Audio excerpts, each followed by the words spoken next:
waxaan jeclahay inaan ka warramo qiso yar oo runtii aad ii soo jiidatay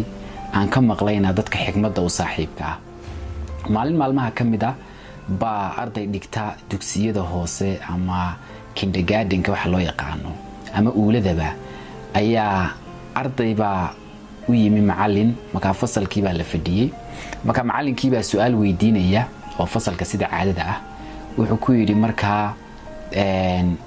Axmedow 3 tufaax wuxuu fahansiinaya marka xisaabta isu geynta wuxuu ku yiri marka Axmedow 3 tufaax adoo haysta ayaan xabad kale oo tufaaxa ku siiyay imisaad haysataa buu ku yiri marka uu fahansiinaya ardaygii baa ku yiri intuu xisaabiyo ku yiri 5 baan haystaa macallin wari dhageysa waxaan ku yiri 3 tufaaxa adigoo haystaan xabad kale ku siiyay imisaad haysataa imika markaasuu yiri macallin 5 baan haystaa tusaalihii buu bedelay wuxuu ku yiri adigoo oo 4 muuse haysta adigoo 3 muuse haysta ayaan xabad muuse ku siiyay imisaad haysataa markaasuu ku yiri 4 baan haystaa markaasuu haddana ku celiyay tufaaxii ku yiri adoo 3 tufaax haysta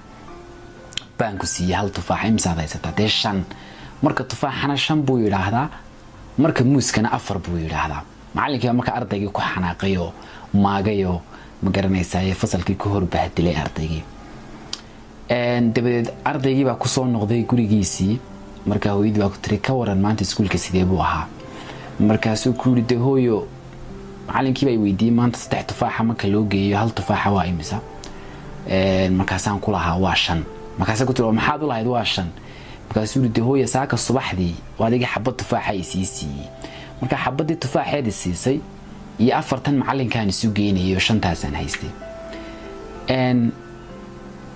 runtii qisada markaan maqlay waa qiso yar oo aad u fudud laakiin ardaygaas yar dhaawaca soo gaaray ee ah inuu ardayda macallinku ku hor bahdilay iyo waxa aan rabaa inaynu darisno inagoo tusaalaha ka soo jaangoynayna ama ka soo shidaal qaadanayna inaynu barbar dhigno bal waxa nolol maalmeedkeena aynu sameeyno waxa laga yaabaa ardayga macallinku sababta uu u dhaliilay ama uu u mooday qof maangaaba oo hore waxba u fahmayn waxa weeyaan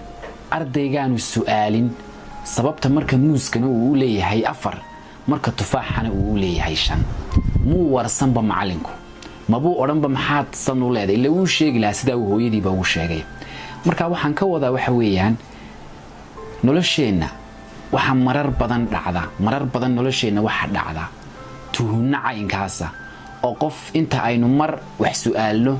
ama aynu mar dhacdo ku aragno isaga oo ku jira ama aynu mar ma garanaysaa hal aragti ka qaadano inagoo aan weydiin sababta uu waxan u sameeynayo sababta uu sidan u noqday sababta uu meesha tan u joogo sababta uu halkan inagoo waxaaba qofka weydiin